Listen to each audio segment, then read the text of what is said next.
Good day, everyone. I'd like to thank each of you for your time today, and welcome to the final session of our 5-part series. I'm David Testerman with BrokerHunter.com, and I'll be your moderator for today's final presentation. Today is, as I indicated, is the final session of the Xtreme Success webinar series. Today's session, Session 5, is the Xtreme Success Record. As we have in the past, we will be having Q&A, so please make sure to ask any questions via the chat pane, and we'll get to these at the end of the formal presentation. Some quick housekeeping here. If anybody's having any trouble or anything, please see the technical support numbers right here. And with the housekeeping complete, I'm going to tell those of you that are joining us today new a little bit about our speaker today, Mr. Peter Weddle. Peter has authored and edited over 24 books, and he's been a columnist for the Wall Street Journal, the National Business Employment Weekly, and CNN. He's actually been described by the Washington Post as a man filled with ingenious ideas. Peter's also the CEO of Weddle's Research and Publishing, which specializes in employment and workforce issues, and he's also the managing director of the International Association of Employment Websites, which is the trade organization for the global online employment services industry. Peter is a graduate of West Point, and he holds advanced degrees from Middlebury College and Harvard University. So when it comes to employment-related issues and a host of other topics, Peter certainly knows what he's talking about. And with the introduction complete, it is my pleasure to introduce everyone to Mr. Peter Weddle. Peter, the floor is yours. Thanks, David, and let me add my welcome to all of you for joining us today. As you can see from the title slide, and as David has mentioned, we're going to talk about career records. And I know that talking about career-related documents, and especially a resume, is about the closest thing you could get to watching paint dry. But in this challenging workplace, in this challenging job market that we are finding ourselves in these days, these documents can spell the difference between success and failure.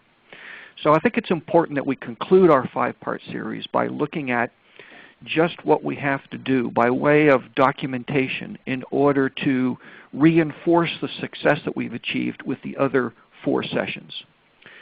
So let's begin with a review. And for those of you who've been with us for all 4 of the previous sessions, this will be a little bit repetitive, but I think it's important to just make sure we understand the environment that we're in. For most of the past 30 years, for the entire careers of almost everybody listening today, the employers for which we work have been competing with cheaper labor. They've been competing with organizations around the world in the global marketplace that had labor that was less expensive than labor in the States. But today that's not the dynamic. Today the dynamic isn't cheaper labor, it's smarter labor.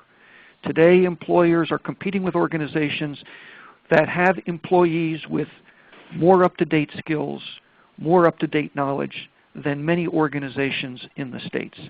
And that has changed the definition of qualified in the job market.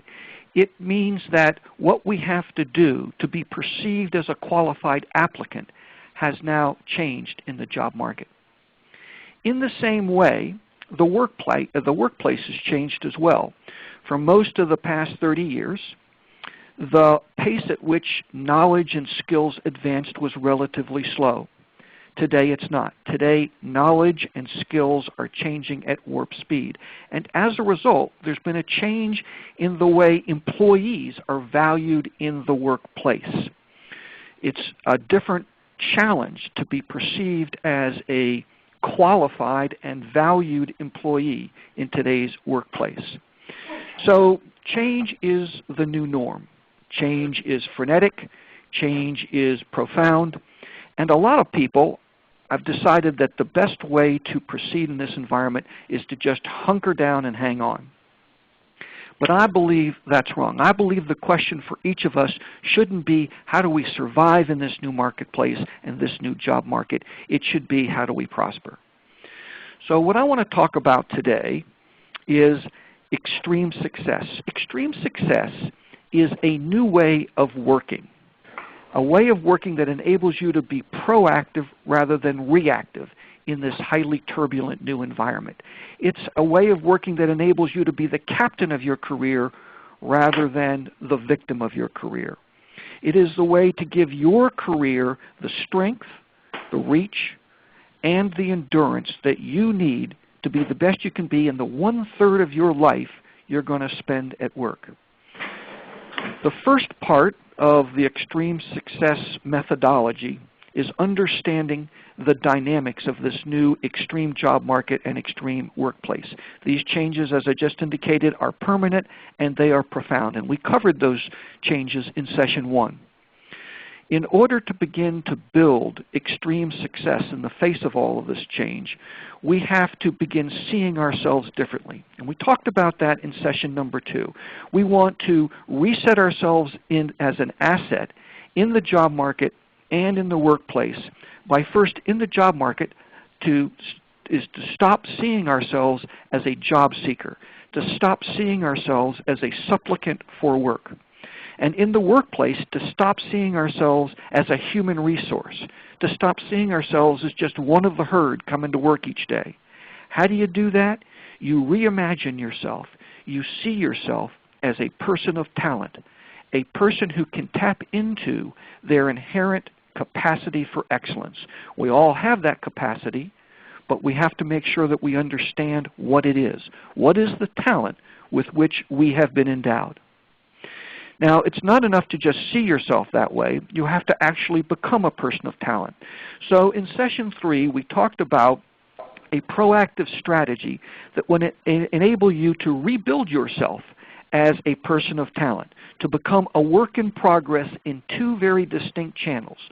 The first was to be a work in progress in your career field, to ensure that you are always accreting knowledge, expertise, and skills in your particular profession, craft, or trade. But equally as important, we want to make sure that we are also a work in progress in our talent, that we are always nurturing and developing that unique capacity for excellence so that we can bring that talent to work with us, apply it in our career field, and perform at our peak. And finally, in the 4th session, it's not enough to just see yourself as a person of talent. And to become a person of talent, what you want to do is be able to sustain that capability, to stay a person of talent throughout the 25 or 30 or 40 years of your career. And so what we talked about in session 4 was a career fitness system, a regimen of 7 different kinds of activities that will enable you to nurture your capability, your expertise in your career field, and your expertise in your talent so that you are able to compete for your dream job in the job market and hang on to that job in the workplace. So now we come to the final step, and that is to record your success, to create a record of what you've done in steps 1 through 4. Now, to do that, I want to introduce you to a new kind of career document. It doesn't have a fancy name. I just call it a career record. Now, what does that involve? Well, in our culture, we write things down for 2 reasons. First, we write a to-do list to ensure that we get everything done. So a career record is in part a personal to-do list to make sure that you do all of the things necessary to continue the advancement of your career, to ensure that you're pushing it forward on a continuing basis. Managing your career in today's highly dynamic workplace and job market is a lot like riding a bicycle. You can coast for a very short period of time, but if you don't keep pedaling, you're going to topple over and see your career crash. So it's very important to make sure that you've got all the things listed that you need to get done and that you monitor that progress to ensure they get done. The second reason that we write things down in our culture is as a diary to memorialize our success. And this is very important. It would be nice if I could tell you that, every supervisor, every manager that you have throughout your career is going to recognize your career victories, recognize the effort that you've put in, the advancement that you've made. But we all know that managers and supervisors are imperfect human beings, and they don't always recognize the success that we've achieved. So the career record is a way for you to recognize it for yourself, to make sure that you are aware of the progress that you've made. And that's particularly important in today's turbulent environment because you need that reinforcement. You need that foundation of success in order to keep pushing forward. Now, the other record that we keep in step 5 of the Xtreme Success methodology is a real-time resume. Your career record is a foundation for that kind of resume. Why is that important? Because the best jobs in today's highly frenetic, ever-changing job market and workplace, the best jobs come and go at warp speed. So a real-time resume also is constructed for 2 reasons. The first is to make sure that you have positioned yourselves optimally in the best possible light as a qualified applicant for a dream job whenever it comes along. You're ready to make sure that you can compete at the top of your game for that job that you'd like to have. And the second is as a personal advertisement to make sure that you get an interview. You've written a successful resume if you get an interview. A resume will never get you a job, but if it does get you an interview, then it has accomplished its purpose. So let's talk about each of those 2 documents in a bit more detail. A career record. Think of a career record as a bank account for your career. One of the dynamics of this extreme job market and workplace that we've had to recognize is that job security no longer exists. I'm not sure it ever really existed, but for sure today it doesn't exist. You can be doing a terrific job for your employer. You can be the most dedicated and loyal employee ever and still find yourself out on the bricks looking for a job. So the best we can do is not job security, but it is career security. And career security is even better because career security is something that you create for yourself.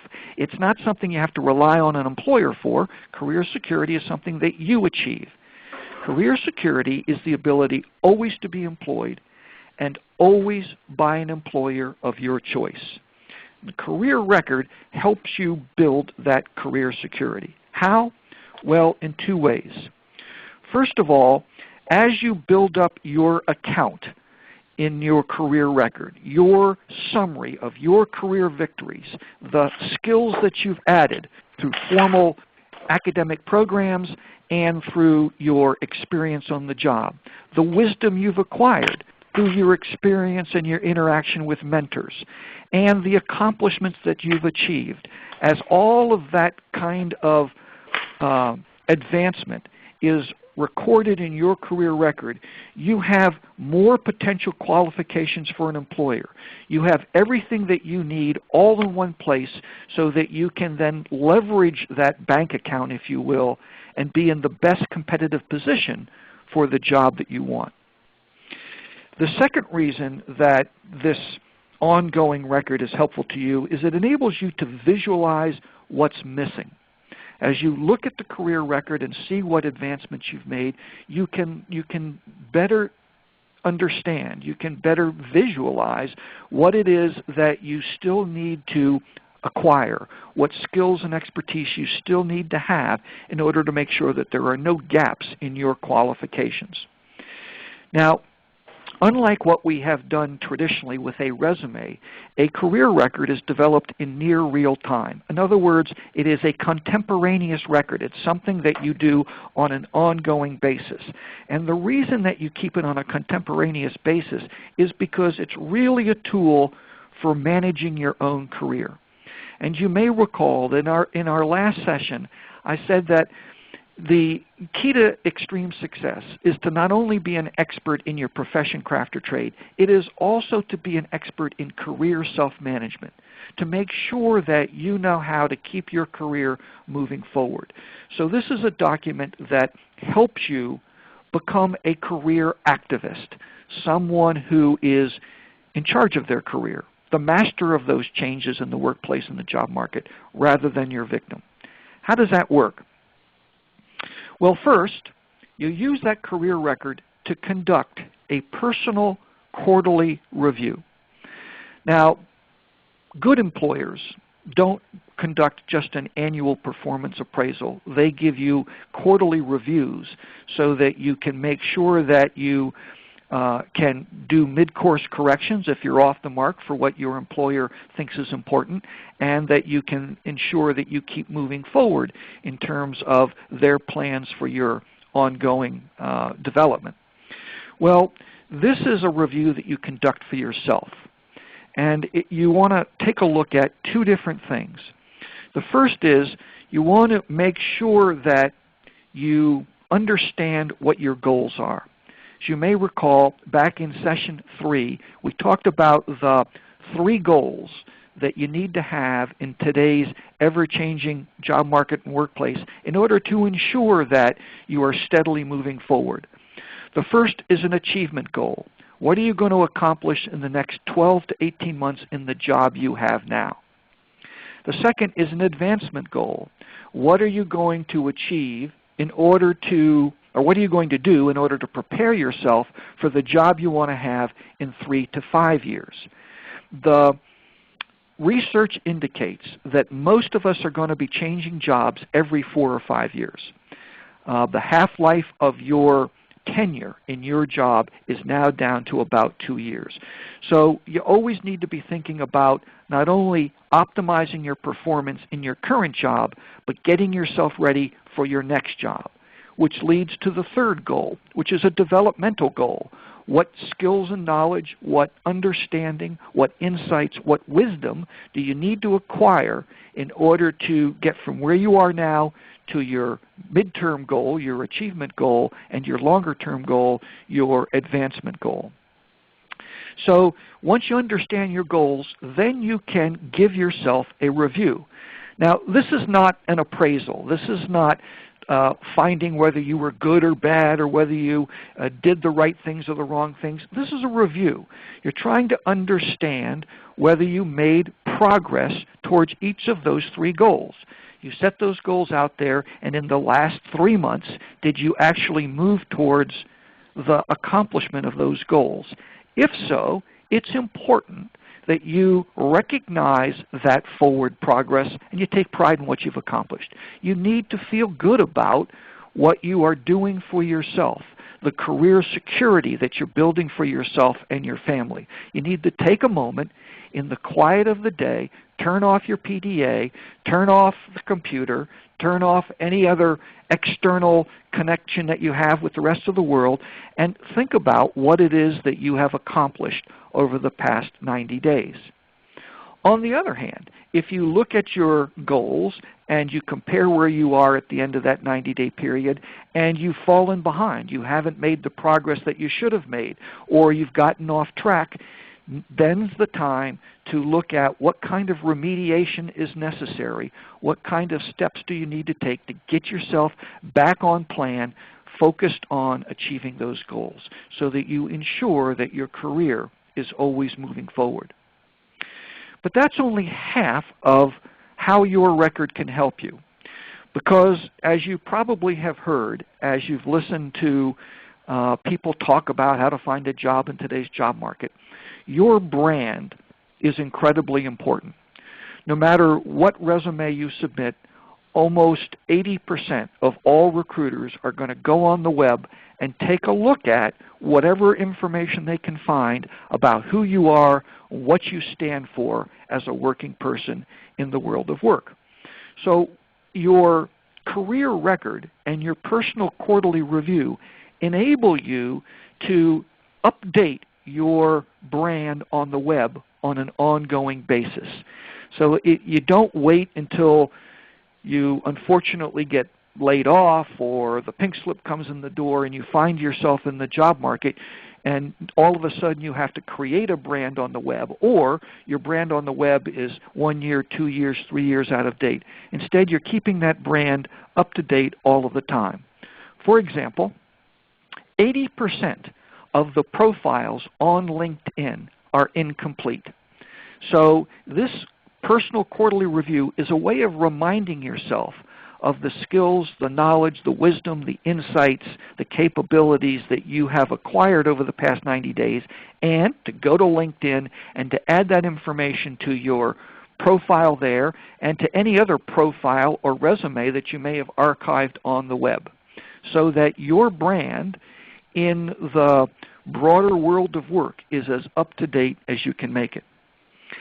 Second, it's also important to let people in your workplace know about the progress you are making. Now obviously it all depends on how you do this. This isn't a matter of beating your chest and promoting yourself as someone who's better than everybody else in the workplace. But it is important to let your boss know that you have acquired new expertise, you have acquired new capabilities, you have acquired new credentials, because if they don't know that, they can't consider you for more interesting assignments, more challenging work, and advanced positions. That's especially important because, as I indicated in the last session, 50% of all open jobs in the workplace today are being filled by internal candidates.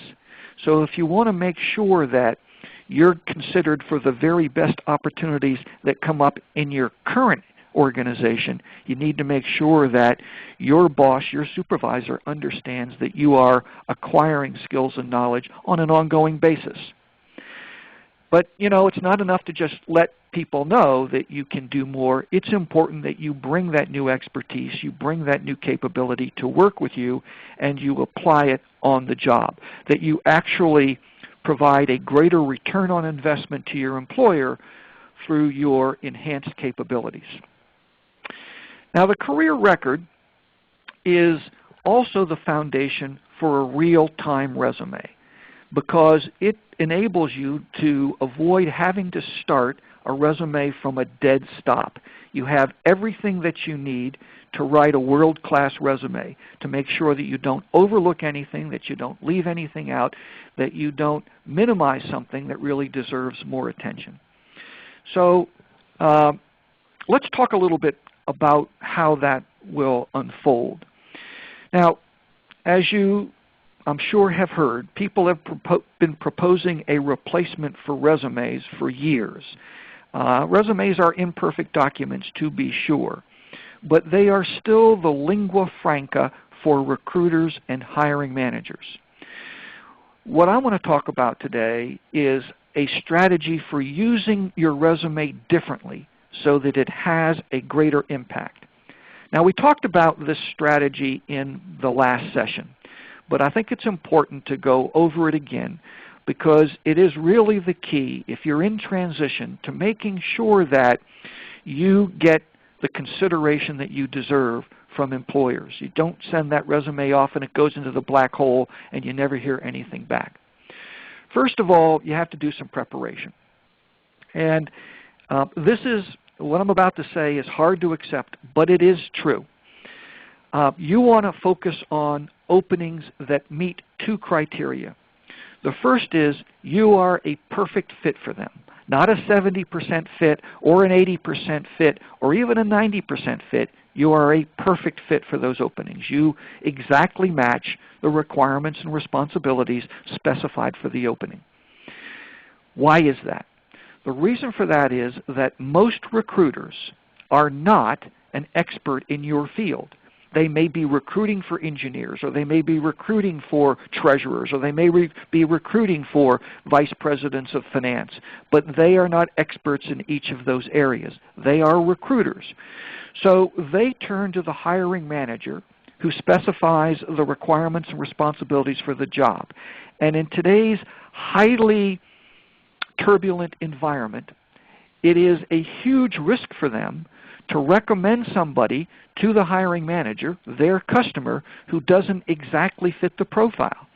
They have no basis for making that kind of recommendation. They don't have the expertise to do so, and as a consequence, they don't. So in essence, you're basically wasting your time that you could better spend looking for a position where you are a perfect match if you spend the time to apply for a job where you aren't. But equally as important, you want to make sure that the employer is a perfect fit for you.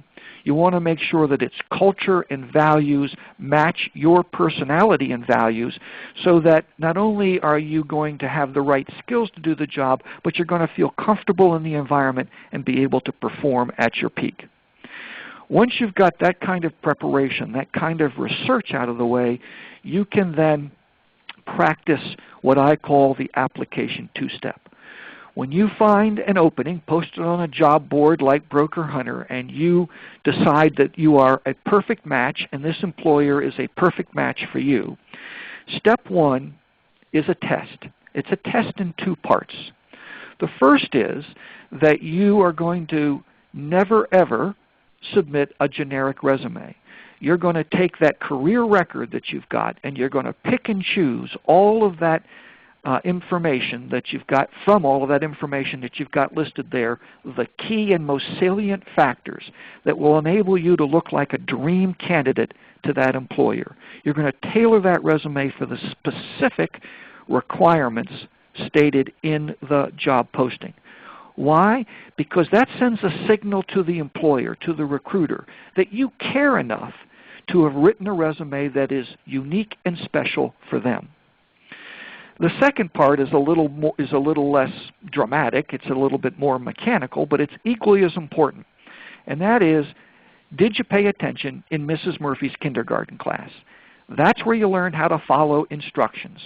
And the recruiter wants you to follow the instructions in the job posting precisely. So if it says attach your resume and send it via email to the employer, don't embed the resume in the body of the email, attach it. If it says to embed it, don't attach it, and so forth and so on. Follow directions. That step means that you will, when you submit your resume, you will be recognized as a genuine candidate by the HR department. They will have a record of your having submitted the resume.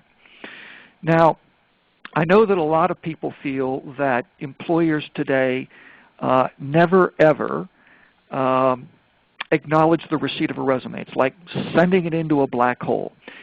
I work with a lot of employers as the managing director of the International Association of Employment Websites. And I believe that at least 80% of all employers do actually acknowledge the receipt of the resume and show you the courtesy of thanking you for submission. It's an autoresponder. Nobody is sitting there at their little computer sending these messages out individually. The computer itself recognizes the receipt of the resume and turns around and sends you an automatic message so that at least you know the resume was received. The problem is that almost half of those messages get caught in spam filters, so you never see them. But in any case, the fact that you have submitted your resume is important, because step two in the application two-step is to begin the networking best practices that we talked about in the last session, so that you find somebody in the organization whom you know or with whom you have an affinity who is willing to take your resume into the HR department and lay it on the desk of the recruiter filling that opening. Why? Because recruiters have a bias. They believe the best candidates are referred by their coworkers. So your resume goes from being down in the middle of the stack, where there is some probability it will never be seen, to almost the top of the stack, if not the very top of the stack, because it has been referred by a fellow employee.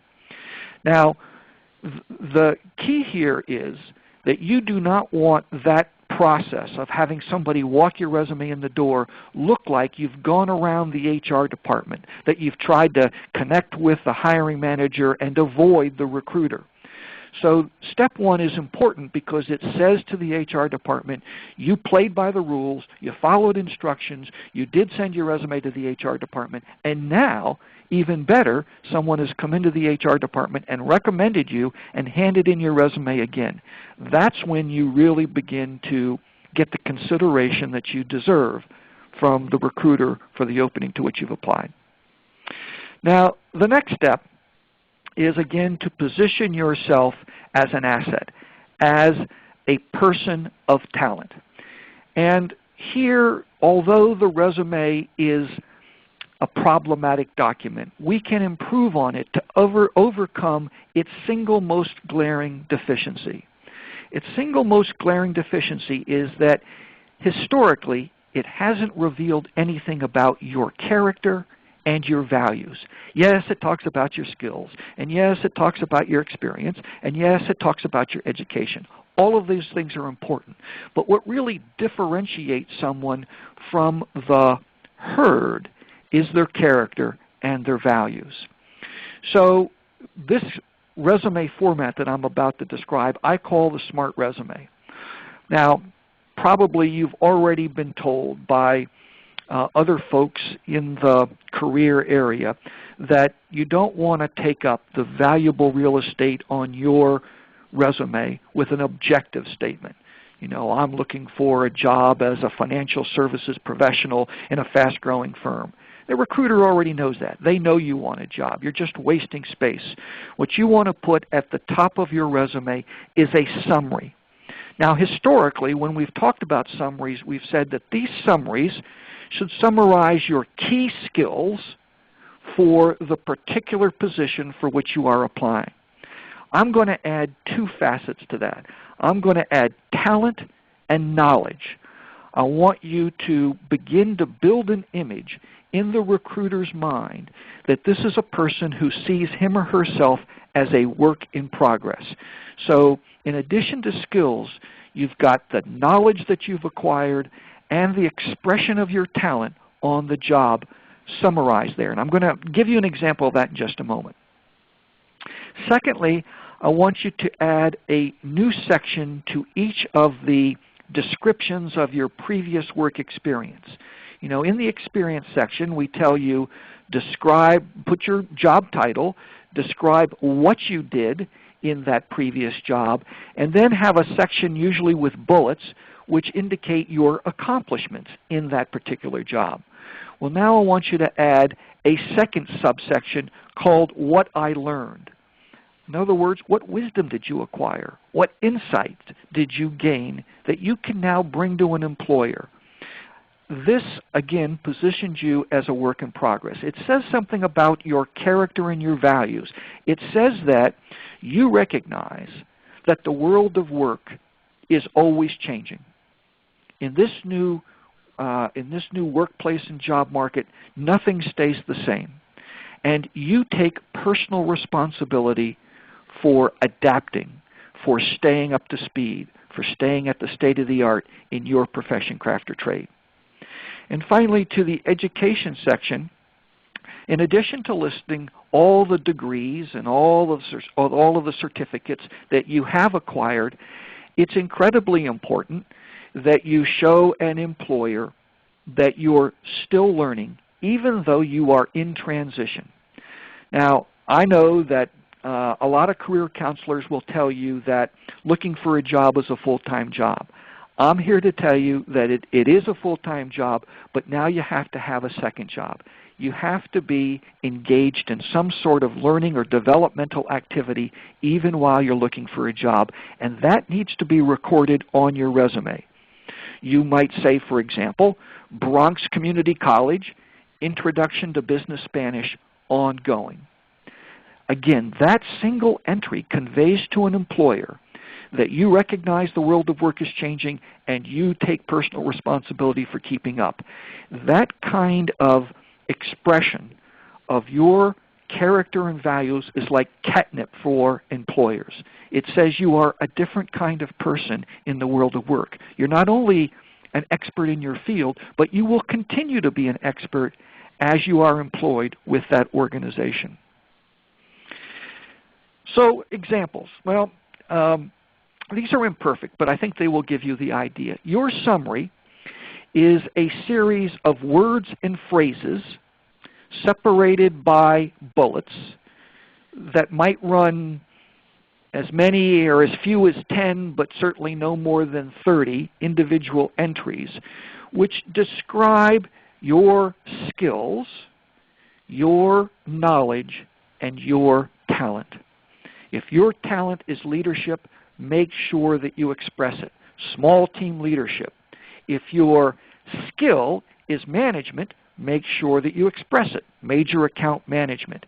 If you have acquired new skills, learned and used best practices for expanding sales in current accounts, you want to make sure that you express it. If you've got some accomplishments that are significant for the particular position for which you are applying, they should go there as well. Top 5% sales award in 2012. Again, in the experience section, in addition to describing the job the way you always had, you tell the organization, you tell the recruiter what you did, and you indicate how well you did it by listing your accomplishments. But again, you want to list a new section that indicates what you learned. In the last job, I learned how to select the optimum customer relationship management system.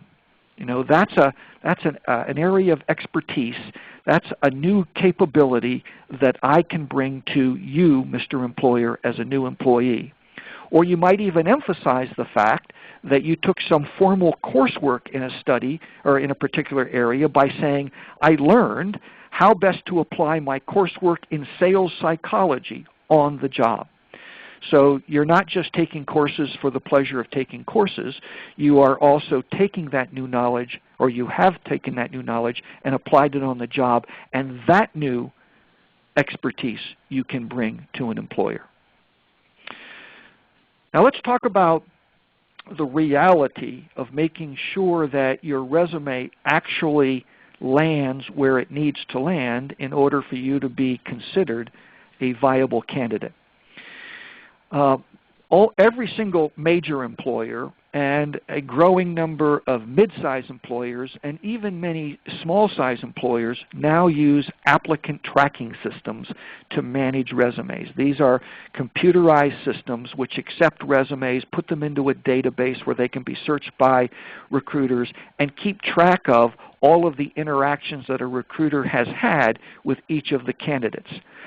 So if you have a paper resume and you decide to send your resume into a company the old-fashioned way, or if you go to a career fair and you hand in a paper resume in a career fair, or if you're networking with someone at the local meeting of your professional society or association and you hand them a copy of your resume, when that resume gets back to the HR department, in most cases, it's going to be scanned into the applicant tracking system.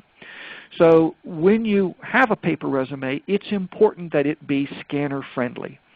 And that means that unlike the good old days when we tried to create a resume that would stand out from the stack, you know, you used colored paper or colored ink or you tied a shoe to it. Today what you want is the highest possible contrast between the letters on your resume, the writing, and the background, the paper.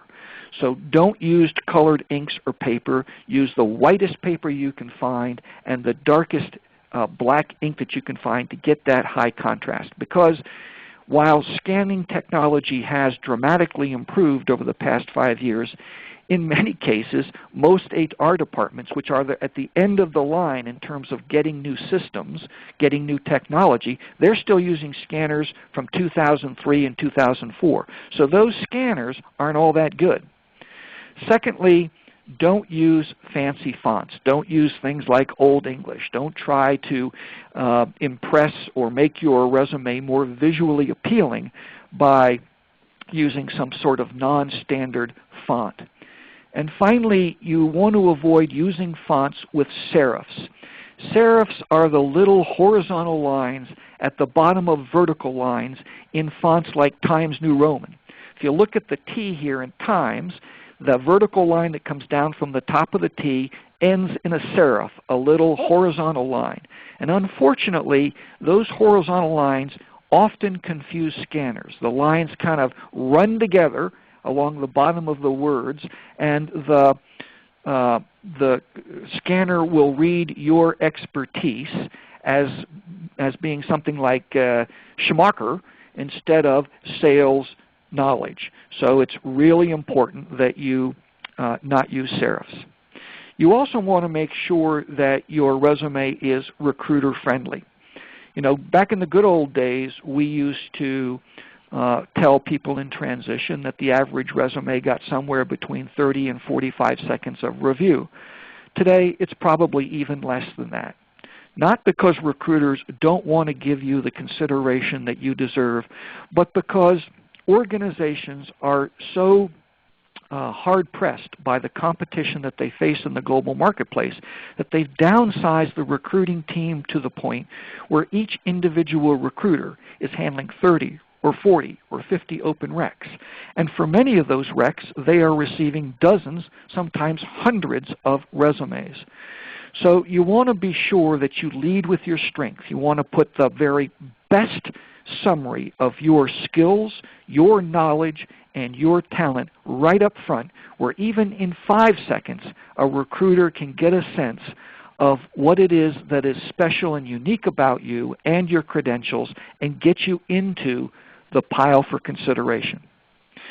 You also want to make sure that your resume is keyword rich. Now, I am not a proponent of the technique that some will teach you about putting all kinds of keywords in the white space of your resume and then making the font white or clear so that it doesn't show up, but it would be read by the computer in a database search. I think it's better to make sure that your text is rich with the keywords that represent the kind of vocabulary each organization is using to describe its opening. In other words, instead of using your vocabulary to describe your expertise, look at the vocabulary used in the job posting itself and on the corporate career site about the culture and values of the organization. And as long as you have that expertise, as long as it is a true representation of your personality and skills, use their vocabulary rather than yours. And finally, you know, the key here is to make sure that you are extraordinarily clear and succinct in the description of your core values, core expertise, and talent. Now, how can you heighten the impact? Well, pretty simple. Be attentive to details. You know, I can't tell you how many resumes are discarded, let alone not considered, simply because they are rife with spelling errors and grammatical errors. It should go without saying, but let me just emphasize it again. You also need to be truthful about everything that you put in your resume. Unfortunately today, recruiters have a bias. They believe that upwards of 50, 60, 70% of all resumes have some form of a misstatement or untruth in them. And to protect themselves, they are becoming much, much more vigilant about checking what is stated in a resume, particularly as they get to the finalists, the final 3 or 4 people being considered for a position. So it's very important that you be truthful from the outset so that when that checking occurs, what they find out and what's on your resume is an exact match. The other thing that you can do is to make sure that you don't try to make this a one-person effort in writing the resume. You know, look for people to give you some feedback. So find someone whom you trust, someone whom you think is an unbiased reader, and ask them to read your resume and tell you whether the description of your skills and knowledge, your experience, your education, your summary is clear and impactful, and does it do true justice to what you bring to the table as a prospective candidate. Now, even though a lot of resumes get transmitted over the web, I think it's important to acknowledge that oftentimes those documents can be accompanied by other forms of communication. And it's very important to remember, even though we live in a much less formal culture than historically we have in the past, that every email message with a recruiter or a hiring manager for that matter is a business communication. So you are not E.E. Cummings in these kinds of communications, for example. You don't write in all lowercase letters. You use initial caps where you're supposed to use initial caps. You write in whole sentences, and you try to be as intelligent sounding and as professional sounding in your cover message, your email message, as you are in your resume. Secondly, cover letters, cover messages, if you will, are okay with resumes. They will typically be accepted and stored in an applicant tracking system, but you need to keep them short and tailored. They should be extraordinarily focused on the specifics of the job for which you are applying. So this is not the time to be James Michener and write a 400-page novel. This is the time to have thought enough about what unique capacity for excellence you bring to an opening that you can succinctly and impactfully describe it in a short 2 or 3 sentence cover message. And finally, you want to make sure that you pay attention to details. You know, I do a lot of public speaking, and to make this point, I often ask somebody to come up and join me at the front of the room where I'm speaking. Now, I'm short and bald and in not very good shape, so I always pick someone who's tall and got a whole head of hair and is very athletic looking. And I ask the audience to describe the differences between the two of us. And we all get a big yuck out of, you know, how this guy is obviously so well put together and I'm not. But after he returns to his seat, I point out to the audience that the Human Genome Project proved that that individual and I are only 3% different. In other words, very, very small differences have a huge impact on the way we are perceived by others. And that's especially true in the job market. Very, very small differences, like the email address that you use, can have a huge difference on the way you are perceived by a recruiter and employer. So pay attention to the small stuff so that it doesn't trip you up. Okay. Now, it seems to me at the end of this 5-part series, it would be an appropriate question to ask, has all of this just been a matter of semantics? Is what we're seeing today really the same old job market, only harder, and the same old workplace, only harder? And I've just described these two very similar kinds of environments in a different way. Well, if you take anything away from this series, please make sure that it's this. What's happening today is a cultural and societal shift that is every bit as great, every bit as impactful as the shift from an agrarian to an industrial economy in this country at the end of the 19th century. The come-as-you-are job market is gone and gone forever. You can no longer look for a new job with the skills that you had in your old job.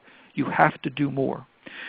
The once and you're done approach to managing your career, paying attention to your career one time a year when you get your annual performance appraisal, is no longer enough to ensure that your career will keep moving forward towards the kind of success that you deserve.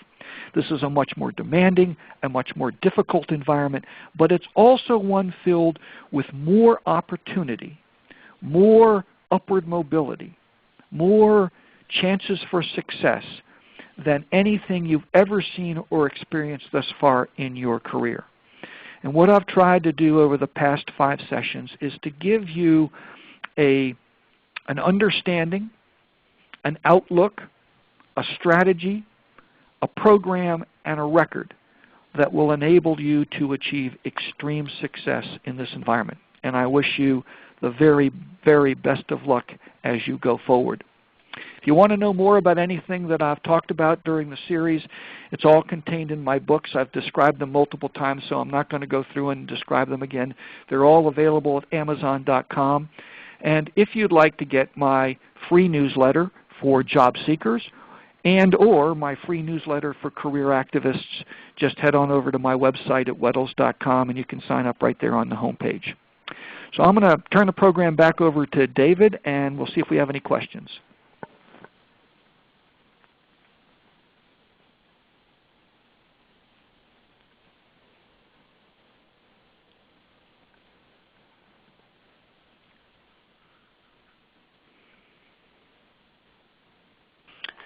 Peter? Yes. Oh, hey, okay. I'm sorry, I was muted. I wanted to ask, we did have quite a few questions coming in here, and wanted to ask, well, here's a basic one here, but we actually had a couple people ask this, is what font do you suggest when you're writing resume? What do you think is the best kind of a standard font to use? I think Arial is probably a good font for today's resumes. Okay, yeah, that seems and no smaller than 11 points. Again, to make sure that the scanner can read it accurately. Okay. Do you suggest, or do you think it matters as much to try to keep your resume on one page, if at all possible, or is a multiple-page format okay? I think a resume, a two-page resume, is just fine. Okay. Longer than that, I think, is problematic unless you're in academia. But again, because your resume is going to be scanned, and the technology in many HR departments isn't at the state of the art, printing your resume on the front and back of a single resume, of a single piece of paper, making that your two-page resume, can be problematic because you're relying on the fact that the administrative assistant in the HR department is going to run the scanner through to record the first page of your resume, the top of that sheet of paper, and then remember to go back into the stack, pull it out, and run it through again for the back page of your resume. Oftentimes that doesn't happen, and I have looked at a lot of resumes and a lot of employers' resume databases, which are only one of the 2 pages that were submitted for just that reason. And you had touched upon the applicant tracking systems. Would you say almost in every case, especially I guess with larger employers, that a person's resume almost always is going into some kind of an applicant tracking system? And Absolutely.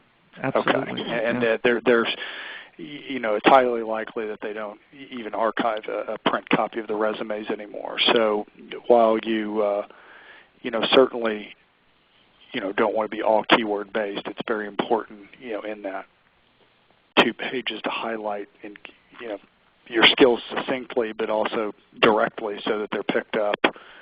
In most of the resume, the ATSs, are they Boolean search-based, Peter, where the recruiter's going in, they're typing in keywords and pulling from the database? Yes. Yeah. Okay. So keep that in mind as they're writing them. Is there any tips there? I've had somebody ask here. There's a resume. Okay, right here. There's somebody asked, is there any thoughts on a guerrilla resume format? They say is outlined kind of by David Perry and Kevin Donlin. I'm not familiar with that book, I guess, but you perhaps. I know David, and I've seen his book. I think that, and I don't mean this as a criticism at all. I think that most recruiters are relatively conservative. At least in the review of candidate credentials, and because they're under such intense time pressure, they want things to be in a relatively standard format so that they can move as quickly and productively as possible. So while I understand the power of video resumes, and I understand the power of being able to do infographics with resumes and so forth, as other organizations have suggested, at the end of the day, for a harried recruiter, a resume that achieves its impact by virtue of the words that are used and the information that is conveyed in a standard format is, in my opinion, more likely to sway the day. Yeah, I concur with that. I think that most folks out there, need to recognize the fact just of how overloaded these recruiting departments are, that they do have 40, 50, individual jobs that each recruiter is perhaps working on in a big organization, that there just really isn't enough time in the day to probably go through as thoroughly a resume, unfortunately, as they probably should. So it's very, very important to implement these tips and techniques in the format of the resume to make sure that everything is where it should be for the recruiter to take a look at it. Okay, couple more things here real quick. Okay, one question here from an audience member is, if you're already 14 months into your job search and have not taken any courses or education yet, how do you handle that when you get an interview and you're kind of looking at a real big time gap there? I think you had addressed this in an earlier session about time gaps and kind of how to handle that. Do you have anything specific here for this person? Well, I would take a look at anything and everything that you've done during that gap to see if there was any activity that you performed that could be construed as developmental.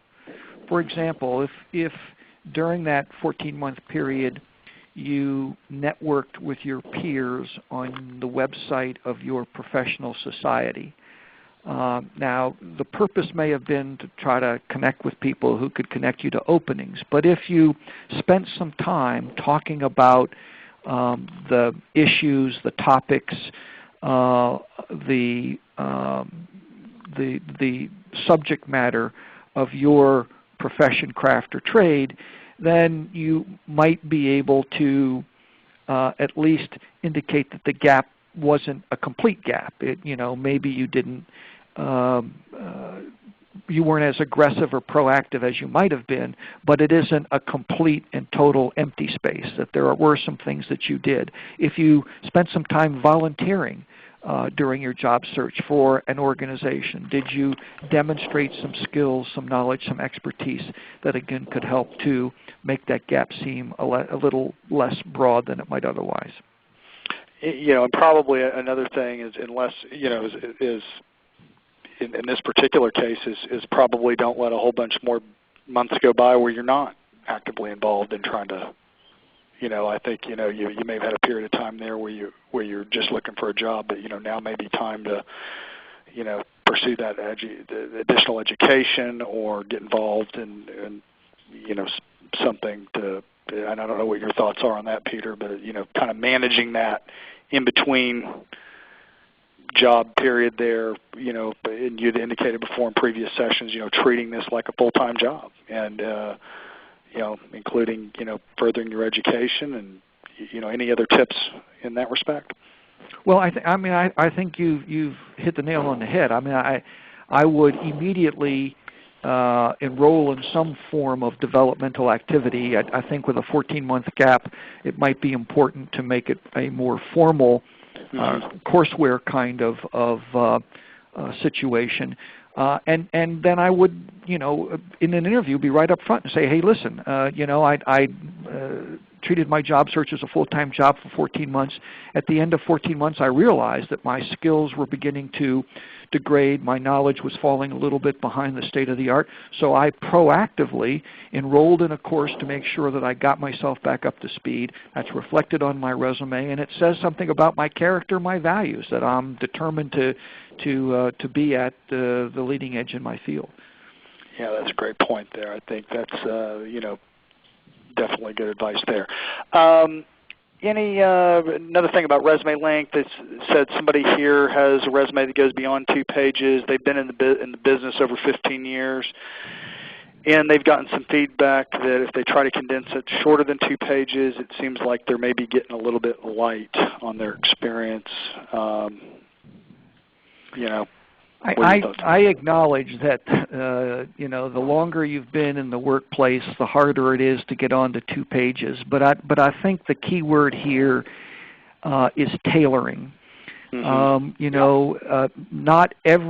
suspect that not every situation, not every activity, not every job that you had was important to each of the openings for which you were applying as other aspects of your career. So I'd use the idea of sharpening the focus of your resume for each job for which you apply to help perhaps maybe not eliminate, but certainly to use less space, fewer words to describe those things that aren't quite as relevant.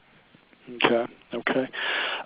We've had this come up certainly before. Had some questions here on age discrimination. The person here feels like that they are, in a situation several times where they've kind of felt like that's the case, that they're in their mid-50s, and that perhaps they felt like that was kind of going on. I think you had touched upon that as well. That it is a terrible affliction, and it is alive and well, unfortunately, in the workplace. Two things. One, I think organizations where age bias occurs in the recruiting process tells you something about the culture and values of the organization. I believe that the recruiting process is a good way for you to test drive an employer. The way you're treated as a candidate is a good indication of how you're going to be treated as an employee. So if you bump into that kind of situation, I know it's frustrating, I know it is horribly debilitating, but it also tells you that might not be an organization where you do want to be employed. Having said that, the best way to overcome gaps in a resume, the best way to overcome not being a perfect match for a position, and the single best way to overcome age and even gender bias and other kinds of biases is that application two-step. It is to, yes, submit your resume, but at the same time begin looking for those connections that can give you the kind of human support, the kind of employee referral affirmation that will fly in the face of those kinds of factors and help you overcome them. Yeah, Peter, I think that's a great answer. I think what happens in a lot of cases with age bias is, it may not perhaps be exclusively age bias, but perhaps a perception that a person that once they reach a certain stage in their career is no longer willing to learn and or is no longer teachable. And I think that's probably what a lot of age bias is that, well, we can't train that person, or we're not going to invest the time because they've had 30 years and, you're not going to teach them anything. Well, that's why the SMART resume is so important, because it establishes you as a work in progress. Yes. And confronts that bias head on. Absolutely, and I think that's where a resume too. Going back and you're talking about focusing on something that happened, or maybe a part of your career 30 years ago. I think what you really want to do is show that progression, that advancement of knowledge, that you're carrying this forward, and that you are a work in progress. And I think that's a great way to overcome that. And that's certainly probably the best way to do that. Let's see here. Okay.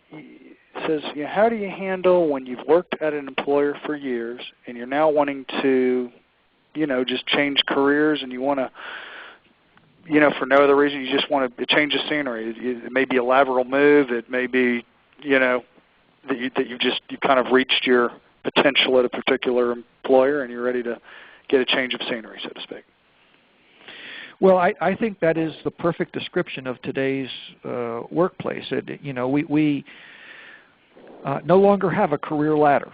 In 99.9% of all organizations, that form of sort of very structured way forward, a single pathway in your career is gone. And what you now have is a career jungle gym. And if you'll recall what it was like on those jungle gyms, sometimes you moved sideways and sometimes you even took a step back or two. But the key to feeling like you were making progress on the jungle gym was to always keep your objective in mind. If you always knew where you wanted to get, then moving sideways or even backwards didn't seem like that you were moving off track or even a failure. It just simply meant that you were better positioning yourself to get to that goal. And I think that if you take that perspective, you know, and if it's time for you to move on to another employer, and that's how you're going to continue to advance in your field, then more power to you. Absolutely. Yeah, that's great. Peter, any particular sectors, as somebody's asking, that you see from your perspective, you know, over the next 5 years that you think are poised to be the best opportunity for somebody? You know, healthcare, finance, insurance. I guess, do you have any? Well, I unfortunately, you know, I track these things fairly closely, and the jobs that we're going to have 10 years from now, in many cases, haven't even been invented yet. I mean, that's how fast things are moving. Right now, you know, IT in the healthcare space is a very, very hot area because of the electronic conversion of healthcare records. They just simply cannot find enough employees. You can almost write your own ticket in that field. But eventually, you know, those records are all going to be transferred from paper to electronic format, and that field is not going to be as robust as others that we probably don't even know of at this point. Right. But healthcare is obviously big for all the reasons that we all know. And I also think that anything having to do with engineering, having to do with technology is probably a good area. But you know what? In almost every field, I mean, there are 3.5 million jobs open in the U.S. right now, and they cut across virtually every sector of the economy. Everything from manufacturing to, you know, space tourism. There are all kinds of jobs opening. And if you put 100 CEOs in a room and you ask them, what is the single most important thing that you'd like to see in candidates today that you aren't seeing, they would say creativity, innovation, imagination, the ability to take whatever skill you have and apply it on the job in a way that enhances productivity, improves quality, helps an organization compete successfully in the global marketplace. So if you can, and I think that's the description of a person of talent. That is someone who brings their capacity for excellence to work. And if you can position yourself that way, you can work in almost any field and achieve career security. I was thinking of a funny analogy for that, Peter, after the very first session here, and you'll see from time to time, and you know, for those of you that are not college football fans, this will probably be lost on you, but a lot of times in the recruiting process, they will recruit people as athletes and with no particular position attached. And what they're doing in that case is they're saying, this person is so good of an athlete that we're just, quote unquote, a person of talent, that we're going to put them on the team. We don't know where we're going to put them yet. We just know we want them. And I think the same thing's happening here. As you'd indicated, that there's a lot of jobs that are going to be created over the next 5 or 10 years in industries. You know, the technology's been so disruptive. We've seen it firsthand in the business we're in. We don't know necessarily in 5 to 10 years exactly where the puck's going to be. But we do know that the ability to adjust and to be that talent's always going to be in short supply. And being able to you know, leverage that in following Peter's advice here of thinking yourself in terms of, you know, not boxing yourself into a role or particular, even an industry, so to speak, but you know, you're a multifaceted, talented person that can do a lot of things well, and you know, kind of lead with that as it applies to particular job openings is probably the way going forward. Any other things to add to that, Peter, as far as just kind of somebody mentally making a shift there as far as how they think of themselves? No, I mean, I think that's exactly right, David. I think that you know, that the word talent is misunderstood in our culture, and if we can get our arms around what it is that is our talent and make sure that that talent is expressed in whatever career field and whatever industry we're working in, we'll do just fine, regardless of what area of work that we're in.